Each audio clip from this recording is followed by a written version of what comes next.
بسم الله الرحمن الرحيم يا أيها الذين آمنوا عليكم أنفسكم لا يضركم من ضل إذا اهتديتم إلى الله مرجعكم جميعا فينبئكم بما كنتم تعملون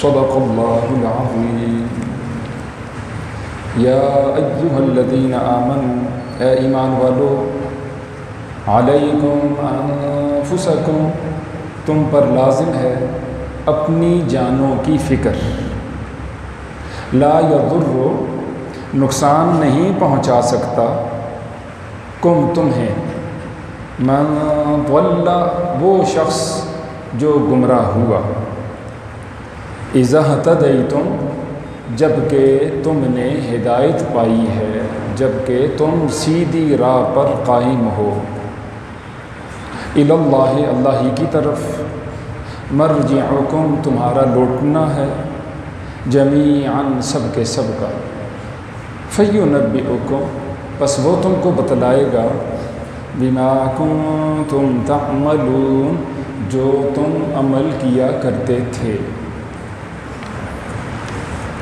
یہ آج کے درس کی ایک آیت کریمہ ہے۔ اس سے پہلے والی آیات کریمہ میں سوال کی کثرت کی مذمت کا بیان تھا۔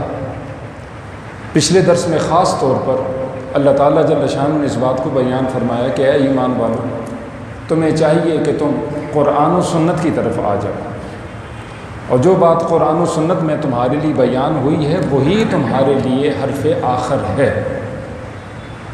آباء و اجداد کی وہ باتیں جو قرآن و سنت کے موافق ہیں وہ ہمارے لیے فخر کا باعث ہے، اور جو رسم و رواج ہیں اور آباء و اجداد کی وہ باتیں جو سنت کے خلاف ہوں، قرآن کے خلاف ہوں، اے ایمان والو تم ان کو ترک کر دو، ان کو چھوڑ دو۔ آج کے درس کی آیت کریمہ میں پھر سے اللہ نے خطاب فرمایا ایمان والو یا ایھا الذین آمنوا اے ایمان والو علیکم انفسکم تم پر اپنی جانوں کی فکر لازم اور ضروری ہے۔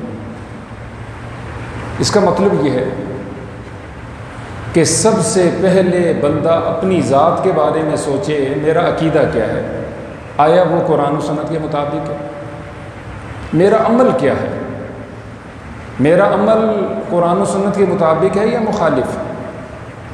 کہیں ایسا نہ ہو ایک آدمی دوسروں کی اصلاح کر رہا ہے، وہ خطیب ہے، وہ امام ہے، وہ مدرس ہے، وہ امر بالمعروف نہی عن المنکر کرنے والا ہے، وہ حاکم ہے، حکمران ہے، سرپرست ہے، با اختیار ہے، سربراہ ہے، دوسروں کی فکر ایسی سوار ہوئی کہ اپنے آپ کو بھلا دیا ہے، تو یقیناً اس کا بہت نقصان ہے۔ قرآن و سنت میں ایسے شخص کی بڑی مذمت بیان ہوئی۔ آج کا موضوع اور آج کا یہ درس ہم سب کے لیے، سب سے پہلے میرے لیے پھر سب کے لیے بہت لازم اور ضروری ہے کہ ہم ان باتوں کو اپنی سوچ میں جگہ دیں، دل میں جگہ دیں۔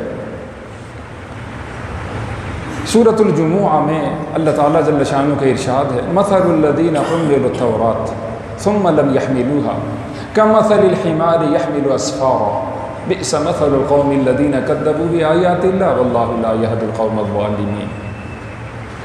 ان لوگوں کی مثال جنہیں علم دیا گیا، کسی کے پاس علم تھوڑا ہے، کسی کے پاس زیادہ ہے، کوئی عالم ہے تو کوئی علامہ ہے، لیکن علم ہے ہمارے پاس الحمدللہ۔ فرمایا ان لوگوں کی مثال جن کے پاس علم ہے لیکن انہوں نے اپنے علم کے مطابق عمل نہیں کیا، تو ان کی مثال یوں ہے جس طرح کہ گدھا، اس پر کتابیں لاد دی جائیں تو وہ عالم نہیں کہلاتے۔ اسی طرح صرف معلومات ہوں اور معلومات کو لکھا جائے، بولا جائے، نشر و اشاعت کی جائے تو وہ صرف معلومات ہیں جب تک وہ معلومات ہمارے معمولات نہیں بنے، ہماری زندگی میں نہ آئیں۔ وہ فرض فرض کی بات ہے، واجب کی بات ہے، سنت کی بات ہے، مستحب کی بات ہے، حقوق اللہ، حقوق العباد کی بات ہے، کرنے کے کام ہے یا بچنے کے کام ہے۔ وہ شخص سب سے پہلے ذمہ دار ہے، علیکم انفسکم، لازم ہے تم پر کہ تم اپنی فکر سب سے پہلے کرو۔ لہٰذا مجھے چاہیے میں سب سے پہلے اپنی فکر کروں۔ جو بات میں بول رہا ہوں آیا وہ بات میرے اندر موجود ہے؟ موجود ہے تو الحمدللہ، نہیں تو میں اپنی فکر کروں۔ حدیث مبارکہ میں حضور اکرم صلی اللہ علیہ وسلم نے فرمایا، مثل العلم لا ينتفع به كمثل کنز لا ينفق منه في سبيل الله، كما قال علیہ الصلوۃ والسلام۔ اس علم کی مثال جس سے بندہ خود فائدہ نہ اٹھائے، نہ دوسروں کو فائدہ پہنچائے، اس خزانے کی سی ہے جس خزانے میں سے اللہ کے راستے میں خرچ نہ کیا جائے، زکوٰۃ نہ دی جائے، قربانی نہ کی جائے، صدقۃ الفطر، منت، اللہ کے راستے میں خرچ کرنے کا اہتمام نہ کیا جائے، وہ خزانہ انسان کے لیے وبال ہے، دنیا کا بھی اور آخرت کا بھی، اس کی تباہی اور بربادی کا باعث ہے۔ کل قیامت کے دن وہ خزانہ ایک گنجے سام کی شکل میں اس کا پیچھا کرے گا، اس کو پکڑے گا، اس کے گلے کا توق بن جائے گا اور اس کو ڈھسے گا اور کہے گا انا کنزک انا مالک، میں تیرا خزانہ ہوں، میں تیرا مال ہوں جس کا تو نے حق ادا نہیں کیا۔ علم کا بھی حق ہے، سب سے بڑا حق یہ ہے بندہ خود عامل و عمل کرے، اور حضرت محمد مصطفیٰ احمد مجتبیٰ صلی اللہ علیہ وسلم نے ایسا کر کے دکھایا۔ لیڈر وہی ہے جو مشکل راستے سے خود پہلے چل کے دکھائے، پھر پیچھے قوم کو چلائے۔ تو اگر خود عامل نہیں ہے، یقیناً یہ اس کے لیے وبال دنیا کا بھی ہے اور آخرت کا بھی۔ حضور اکرم صلی اللہ علیہ وسلم نے ایک دوسری مثال بیان فرمائی، فرمایا مثل الذی یعلم الناس الخیر وینسى نفسہ، اس شخص کی مثال جو لوگوں کو خیر سکھا رہا ہے، بھلائی سکھا رہا ہے، قرآن و سنت سکھا رہا ہے، امر بالمعروف نہی عن المنکر کر رہا ہے، اللہ کے رسول کی بات کر رہا ہے، اپنے آپ کو بھلا رہا ہے۔ فرمایا کمثل السراج، اس کی مثال یوں ہے جس طرح چراغ، موم بتی، یضیء للناس ویحرق نفسہ، وہ لوگوں کے لیے تو روشنی کر رہی ہے، لوگ تو اس سے فائدہ اٹھا رہے ہیں، لیکن خود جلے جا رہی ہے، خود تباہ ہو رہی ہے، خود اس کی زندگی ختم ہو رہی ہے۔ یہ عالم، یہ واعظ، واعظ و نصیحت کرنے والا، امر بالمعروف نہی عن المنکر کرنے والا، لوگوں کو تو فائدہ پہنچائے گا لیکن خود تباہ ہو جائے گا، برباد ہو جائے گا، اس کی موت اچھی نہیں، اس کی قبر اچھی نہیں، اس کی آخرت اچھی نہیں۔ بیہقی شریف کی روایت ہے، ترغیب ترہیب میں موجود ہے، حضور اکرم صلی اللہ علیہ وسلم نے فرمایا جبرائیل میرے ساتھ تھے معراج کی رات، میں نے دیکھا کچھ لوگ ہیں کہ ان کی زبانوں کو، ہونٹوں کو آگ کی کینچیوں کے ساتھ کاٹا جا رہا ہے۔ میں نے پوچھا من ہؤلاء یا جبرائیل، جبرائیل یہ کون لوگ ہیں؟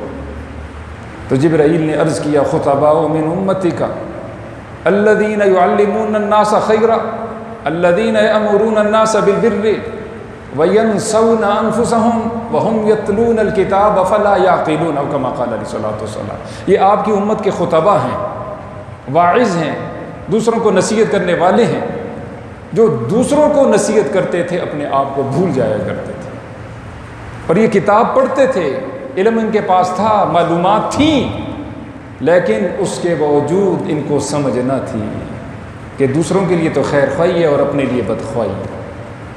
مسند احمد کی روایت ہے، حضور اکرم صلی اللہ علیہ وسلم نے فرمایا ایک شخص کو جہنم کی وادیوں میں، پستیوں میں، گہرائیوں میں پھینک دیا جائے گا، حتیٰ کہ اس کے اندر کی انتڑیاں ساری باہر آئیں گی اور وہ تکلیف سے اس کے ارد گرد جو ہے گھومے گا۔ دیگر جہنمی اس کے قریب آ جائیں گے، اس سے پوچھیں گے تو وہ شخص ہے، ہمیں امر بالمعروف کرتا تھا، ہمیں نہیں عن المنکر کرتا تھا، بھلی باتوں کا ہمیں حکم دیتا تھا، ہمیں کہتا تھا یہ غلط ہے، اس سے بچنا، خیال کرنا، تیرا یہ حال؟ تو وہ کہے گا ہاں میں تمہیں تو نیکی کی ترغیب دیتا تھا، دعوت دیتا تھا، لیکن خود عمل نہیں کرتا تھا، آج میرا یہ حال ہے۔ یہ ساری روایات یہ بتا رہی ہیں کہ ایسا نہ ہو کہ ہم اپنی اولاد کو، اپنے متعلقین کو، اپنے مقتدیوں کو، اپنے چاہنے والوں کو تو نصیحت کرتے جائیں اور اپنے آپ کو بھلا دیں، اور ہم یہ سوچیں جی چلو میرے کہنے سننے کی وجہ سے لوگوں کا تو فائدہ ہو رہا ہے تو میں بخشا جاؤں گا، میری بخشش ہو جائے گی، مغفرت ہو جائے گی۔ یقیناً یہ اس دعوت دینے والے کی اور بات کرنے والے کی بہت بڑی غلط فہمی ہے، اس لیے سب سے پہلے میں نے چند باتیں اس سلسلے میں عرض کی۔ علیکم انفسکم، سب سے پہلے لازم ہے میں اور آپ اپنی اصلاح کریں۔ دوسری بات، لا یضرکم من ضل اذا اہتدیتم، یہ بڑا ضروری موضوع ہے، اس کو سمجھیے۔ تمہیں نقصان نہیں پہنچائے گا وہ شخص جو گمراہ ہو چکا ہے جبکہ تم ٹھیک ہو۔ بعضوں نے یہاں سے غلط مطلب سمجھ لیا، اور یہ آج کی بات نہیں ہے، آج تو سمجھا ہی جا رہا ہے۔ پہلے وقتوں میں بھی حضرت سیدنا صدیق اکبر رضی اللہ تعالیٰ کے دور خلافت ہے، اس زمانے میں بھی بعض لوگوں نے اس سے غلط مطلب نکال لیا اور سمجھ لیا۔ وہ کیا کہ تمہارے لیے صرف تمہاری جانوں کی فکر ہے، جو گمراہ ہو چکا ہے اس کو اس کے حال پر چھوڑ دو، کوئی فکر نہ کرو اس کی۔ تو انہوں نے خطبہ ارشاد فرمایا لوگوں اس کا غلط مطلب مت لو، اس کا یہ مطلب نہیں، اس کا مطلب یہ ہے سب سے پہلے اپنی فکر ہے، اور جب تم نے دوسروں کی فکر کی، اصلاح کی کوشش کی، تم کامیاب نہ ہوئے، ان کی گمراہی تمہیں نقصان نہیں دے گی، یعنی تم نے اپنا فریضہ ادا کر لیا ہے، تمہارے فریضے کے ادا کرنے کی وجہ سے اب وہ گمراہ ہوئے، ان کی وجہ سے تمہیں کوئی نقصان دنیا اور آخرت میں نہیں ہوگا۔ ان سے پوچھا جائے گا تم کیوں گمراہ ہوئے؟ وَلَا تُسْأَلُ عَنْ أَصْحَابِ الْجَحِيمِ، تم سے دوزخیوں کے بارے میں کوئی سوال نہیں ہوگا۔ ہاں ان سے پوچھا جائے گا، کیا پوچھا جائے گا؟ سورہ مدثر، مَا سَلَكَكُمْ فِي سَقَرَ، اے جہنمیوں یہاں کیوں پہنچے ہو؟ قَالُوا لَمْ نَكُ مِنَ الْمُصَلِّينَ، وہ کہیں گے جی ہم نمازیوں کے ساتھ نماز نہیں پڑھتے تھے۔ وَلَمْ نَكُ نُطْعِمُ الْمِسْكِينَ، ہم مسکین کو کھانا نہیں کھلاتے تھے۔ وَكُنَّا نُكَذِّبُ بِيَوْمِ الدِّينِ، قیامت کی تیاری نہیں کرتے تھے۔ وَكُنَّا نَخُوضُ مَعَ الْخَائِضِينَ، اور جو گناہوں کے اندر لگنے والے تھے ہم ان کے ساتھ بس گناہوں میں مصروف رہا کرتے تھے۔ حَتَّى أَتَانَا الْيَقِينَ، یہاں تک کہ اسی حال میں ہمارے اوپر موت آ گئی۔ فَمَا تَنفَعُهُمْ شَفَاعَةُ الشَّافِعِينَ، اللہ فرماتے ہیں ان کو سفارش کرنے والوں کی سفارش بھی کام نہیں آئے گی۔ یہ سارا واقعہ اور یہ ساری باتیں قرآن پاک میں اللہ تعالیٰ جل شانہ نے بیان فرمائی۔ مطلب یہ نکلا سب سے پہلے اپنی فکر، دوسروں کی فکر بھی ضروری ہے، لیکن اپنی فکر کرنے کے بعد، دوسروں کو اطلاع دینے کے بعد، تبلیغ کرنے کے بعد اگر دوسرا ٹھیک نہیں ہوتا تو دنیا آخرت میں اس شخص پر کوئی وبال نہیں آئے۔ جہاں تک اس بات کا تعلق ہے، ایک آدمی خود عمل نہیں کر رہا، کیا وہ دوسروں کو دین کی بات کہہ سکتا ہے؟ یہ موضوع بھی بڑا اہم اور ضروری ہے۔ مثلا ایک آدمی جو ہے شراب کا عادی ہو چکا ہے، حرام نشے کا عادی ہو چکا ہے، اور ایسی کسی مصیبت میں گرفتار ہو چکا ہے کہ بہت کوشش کے باوجود بھی، دعا کے باوجود بھی وہ چھوڑ نہیں پا رہا۔ سوال یہ ہے کیا یہ اپنی اولاد کو کہہ سکتا ہے بیٹا نشہ نہ کرنا؟ بھائیوں کو کہہ سکتا ہے بیٹا نشہ نہ کرنا؟ کیا وہ دوست احباب کو کہہ سکتا ہے بیٹا نشہ نہ کرنا؟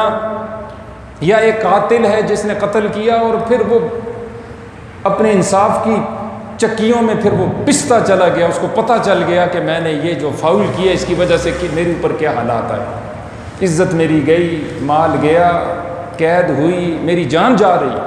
کیا یہ شخص کسی کو نصیحت کر سکتے دیکھو قتل نہ کرنا؟ تو سیدھی سیدھی بات ہے، ہر عقل والا آدمی کہے گا کیوں نہیں جی، اس نے تو بڑے رگڑے کھائے ہوئے، اس کی بات میں تو بڑی طاقت ہے، میں ایسی بات نہیں کر سکتا، آپ ایسی بات نہیں کر سکتے جیسے۔ لیکن جو مبتلا بھی ہے وہ طاقت سے بات کرے گا، دیکھو میں نے بڑی تکلیفیں اٹھائی ہیں، بڑی ذلت اٹھائی ہے، بڑے نقصان اٹھائے، تم اس سے بچنا۔ ہر آدمی کہے گا دیکھو اس کی نصیحت کو سنو، پتہ یہ چلتا ہے خود عامل ہو یا نہ ہو دین کی بات کرے گا۔ یہ خوب سمجھیں، بار بار بات سمجھیں۔ اور حضور اکرم صلی اللہ علیہ وسلم سے پوچھا گیا یا رسول اللہ صلی اللہ علیہ وسلم، کوئی شخص اس وقت تک دین کی بات نہ کرے جب تک خود پورا عمل نہ کرتا ہو؟ حضور اکرم صلی اللہ علیہ وسلم نے فرمایا کیوں نہیں، اگر خود عامل نہ بھی ہو پھر بھی دین کی دعوت دے۔ لہٰذا ہم کسی کا منہ بند نہیں کر سکتے کہ بھائی خود نماز نہیں پڑھتا اور نماز کی بات کر رہا ہے کیا، اور خود حج نہیں کیا اور حج کی باتیں کر رہا ہے کیا، اور خود فلاں کام نہیں کرتا اور تو اس سلسلے میں ہمیں ترغیبات دے رہا ہے کیا؟ نہیں، ہم اس کے حق میں دعا کریں گے اور اس کو بھی پیار محبت سے سمجھائیں گے، بہت اچھی باتیں آپ نے کی، اللہ آپ کو جزائے خیر نصیب فرمائے، لیکن آپ خود بھی اس کا اہتمام کریں۔ میری بات سمجھ رہے کہ نہیں سمجھ رہے؟ یہ بات تو ضروری ہے۔ اگلی بات ہم سب کی ذمہ داری ہے، موضوع تفصیل کے ساتھ گزر چکا ہے کچھ دروس پہلے، اس کو پھر دوبارہ نہیں کرتے، لیکن ہم سب کی ذمہ داری قرآن نے بھی لگائی ہے اور حضرت محمد مصطفیٰ احمد مجتبیٰ صلی اللہ علیہ وسلم نے بھی لگائی ہے کہ ہم اپنی اصلاح کے ساتھ دوسروں کی فکر کریں۔ کنتم خیر امت، تم سب سے افضل امت ہو، اخرجت للناس، تمہیں لوگوں کے فائدے کے لیے نکالا گیا۔ دیگر فائدوں میں سے سب سے بڑا فائدہ کیا ہے؟ تأمرون بالمعروف وتنہون عن المنکر وتؤمنون باللہ، 3 باتیں فرمائیں۔ تمہارا اللہ پر ایمان ہے، نیکی خود کرتے ہو، نیکی کی دعوت دیتے ہو، گناہ سے بچتے ہو، گناہ سے لوگوں کو روکتے ہو، اس لیے سب سے افضل ہو، تمہارے پیغمبر افضل، تم بھی افضل۔ اور حجۃ الوداع کے موقع پر جب یہ خوشخبری اور یہ بہت بڑی اللہ کی طرف سے مہربانی اعلان سنا دیا گیا کہ الیوم اکملت لکم دینکم واتممت علیکم نعمتی ورضیت لکم الاسلام دینا، تو حضور اکرم صلی اللہ علیہ وسلم نے صحابہ سے پوچھا کہ کیا میں نے تم تک اللہ کا دین پہنچا دیا؟ تو صحابہ نے بیک زباں ہو کر کہا نعم ادیت الامانۃ ونصحت الامۃ وکشفت الغمہ، آپ نے پہنچائے نہیں، پہنچانے کا حق ادا کر دیا۔ تو یہ موقع تھا، حضور اکرم صلی اللہ علیہ وسلم نے ایک جملہ ارشاد فرمایا فَلْيُبَلِّغُ الشَّاهِدُ الْغَائِبُ، 3 دفعہ کہا اے اللہ تو گواہ ہے، تو گواہ ہے، تو گواہ۔ پھر فرمایا حاضرین کا یہ کام ہے، دن تک میری باتیں پہنچی ہیں، میرا دین پہنچا ہے، وہ یہ باتیں دوسروں تک پہنچائیں۔ فَرُبَّ مُبَلَّغٍ أَوْ عَامٍ سَامِعٍ، کتنے ہی وہ لوگ جن تک پہنچایا جاتا ہے وہ سننے والی کی نسبت سے بہت زیادہ عمل کرنے والے تھے۔ میں مبلغ ہوں، تبلیغ کرنے والا، آپ مبلغ ہیں، آپ تک بات پہنچ گئی ہے میری۔ جس کو آپ، میں بولنے والا متکلم، آپ سارے کے سارے جتنے ہیں یہ سننے والے ہیں، سماعت کرنے والے ہیں، پھر میری باتوں کو دوسروں تک پہنچانے والے ہیں، آپ مبلغ ہو گئے۔ یہاں سننے والے، آپ آگے جا کے مبلغ۔ ایک ہے مبلغ، جس تک آپ پہنچائیں گے وہ مبلغ ہے۔ تو میں بولنے والا، آپ سننے والے، تبلیغ کرنے والے، جن تک آپ پہنچائیں گے، مثلا ہماری وہ بیوی ہے، ہم نے یہ بات وہاں تک پہنچائی، خود ہم نے اتنا عمل نہیں کیا۔ حضور اکرم صلی اللہ علیہ وسلم فرماتے ہیں ہو سکتا ہے سننے والے کی نسبت سے جس کو بات پہنچائی گئی ہے وہ زیادہ عمل کرنے والا ہو، یہ ہم نے اپنی زندگی میں دیکھا۔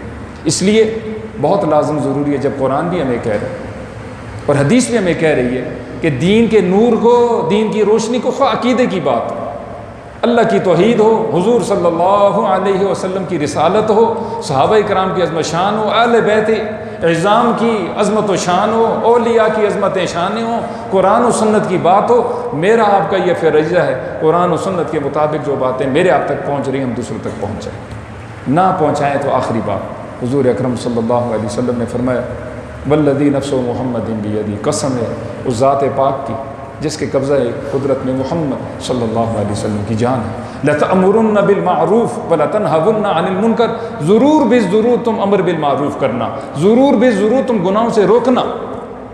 اگر تم ایسا نہیں کرو گے أَوْ لَيُوشِكَنَّ اللَّهُ أَن يَبْعَثَ عَلَيْكُمْ عَذَابًا مِّنْ عِنْدِهِ ثُمَّ لَتَدْعُونَهُ وَلَا يُسْتَجَابَ لَكُمْ، تو پھر جب تم یہ کام چھوڑ دو گے تو تم دعائیں کرو گے، اللہ تمہاری دعاؤں کو قبول نہیں کرے گا۔ تو تمہیں چاہیے وَلَتَأْخُذُنَّ عَلَىٰ يَدِ الظَّالِمِ، ظالم کا ہاتھ پکڑو، وَلَتَأْطِرُنَّ عَلَى الْحَقِّ أَطْرًا، تم سے ہو سکتا ہے اس کو حق بات کی طرف لاؤ۔ بہت بڑا جہاد ہے، افضل الجہاد ہے من قال کلمۃ حق عند سلطان جائر، ظالم بادشاہ ہے، با اختیار آدمی ہے، روب دبدبے والا ہے اور وہ ہے ظالم، ایک آدمی گیا ہو جا کے اس کو واعظ و نصیحت کرے، بہت بڑی بات ہے، بہت نیکی کی بات ہے، اس کو افضل الجہاد کہا گیا۔ بہرحال ہم سب کی ذمہ داری ہے ہم خود بھی ٹھیک رہیں، دوسروں کی بھی فکر کریں، پہلے اپنی فکر کریں، اور جو ذمہ داری اللہ کے رسول صلی اللہ علیہ وسلم نے ہماری لگائی اس کا اہتمام کریں۔ اللہ فرماتے ہیں یاد رکھو الی اللہ مرجعکم، اپنے کو بھولتے ہو اللہ ہی کی طرف لوٹو گے جمیعاً سارے، کیا صرف وہ لوٹیں گے جن تک تمہاری باتیں پہنچ رہی ہیں، پہنچا رہے، تم بھی تو لوٹو گے، تم بھی تو حساب کتاب اپنا